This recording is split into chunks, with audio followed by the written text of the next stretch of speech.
Pemirsa, terima kasih pian masih bersama kami. Berita selanjutnya Mahabarakan. Ditjen Cipta Karya Kementerian PUPR dalam memperingati Hari Habitat Dunia, Wan Hari Kota Dunia pada tahun 2022 melakukan kegiatan pers tour di Banjarmasin, Kamarian, Rabu 5 Oktober 2022. Salah satu tempat yang dikunjungi adalah kawasan Kelayan Barat Banjarmasin, yang setelah dilakukan pendekatan kolaboratif akhirnya dapat merubah wajah kawasan tersebut menjadi contoh penanganan kawasan kumuh dan mendukung sektor pariwisata. Ditjen Cipta Karya Kementerian PUPR dalam memperingati Hari Habitat Dunia, Wan Hari Kota Dunia pada tahun 2022 melakukan kegiatan press tour di Banjarmasin, Kamarian, Rabu 5 Oktober 2022. Salah satu tempat yang dikunjungi adalah kawasan Kelayan Barat Banjarmasin yang dahulu merupakan permukiman kumuh. Setelah dilakukan pendekatan kolaboratif, akhirnya dapat merubah wajah kawasan tersebut menjadi contoh penanganan kawasan kumuh dan mendukung sektor pariwisata. Kepala Balai Prasarana Permukiman Wilayah Kalimantan Selatan, Tengku Dapis Hamid, di sela-sela meninjau kegiatan RK3 Kelayan Barat, Waitakuni Prima TV medahkan penataan kawasan kumuh Kelayan Barat mulai dikerjakan sejak 20 April 2020 dan selesai pada 10 Desember 2021. Dukungan infrastruktur yang dilakukan Kementerian PUPR mencakup kawasan kumuh seluas 15,26 hektar dengan anggaran APBN sebesar 44 miliar rupiah.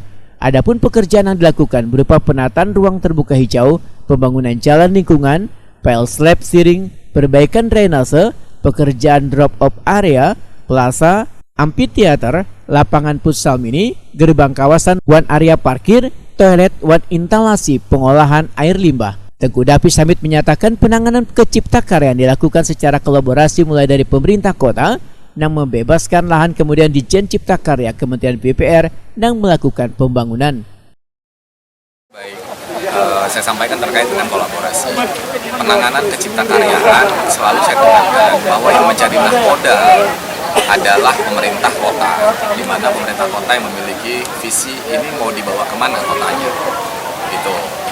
Kolaborasi terbentuk dari awal, di mana Pemko Banjarmasin melakukan pembebasan lahan. Tengku Dapis Hamid berharap melalui peringatan Hari Habitat Dunia Wan Hari Kota Dunia tahun 2022 ini dapat mendorong kolaborasi serta keterlibatan aktif dari berbagai stakeholders, antara lain pemerintah pusat dan daerah, lembaga organisasi masyarakat, akademisi, komunitas peduli lingkungan, sektor swasta serta kaum muda untuk melakukan tindakan nyata dalam melakukan penanganan kawasan kumuh, pengelolaan persampahan, banyu limbah domestik, dan banyu minum melalui kegiatan baberasi lingkungan, berbagai praktik-praktik baik, transfer teknologi, serta inovasi penanganan dan pengelolaan infrastruktur permukiman dan perumahan yang dapat memberikan nilai tambah ekonomi bagi masyarakat dan dapat meningkatkan kualitas lingkungan perkotaan di Indonesia. Tengku Dapis Hamid menegaskan salah satu misi Kementerian PUPR adalah menuntaskan permukiman kumuh.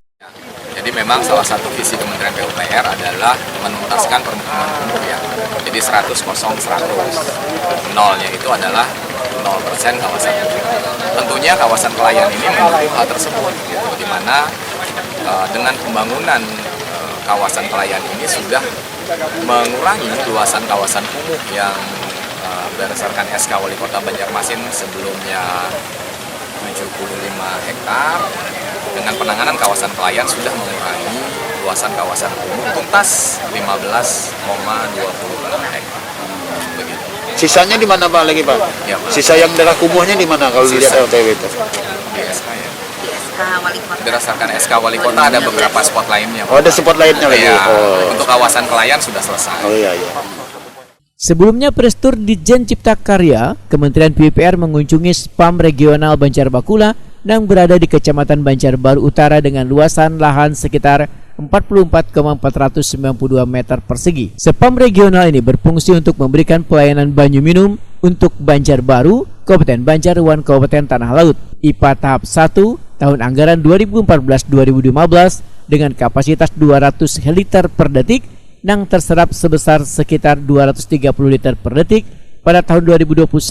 Untuk Banjarbaru, dan Kabupaten Banjar terdapat peningkatan konsumsi rata-rata banyu minum di pelanggan sekitar 20 sampai dengan 30%. Dengan adanya spam regional sehingga SR existing terdapat penambahan sebesar 8.139 SR, dan pelayanan ke Kabupaten Tanah Laut melalui Apteker Kurau sebesar 2.274 sambungan rumah.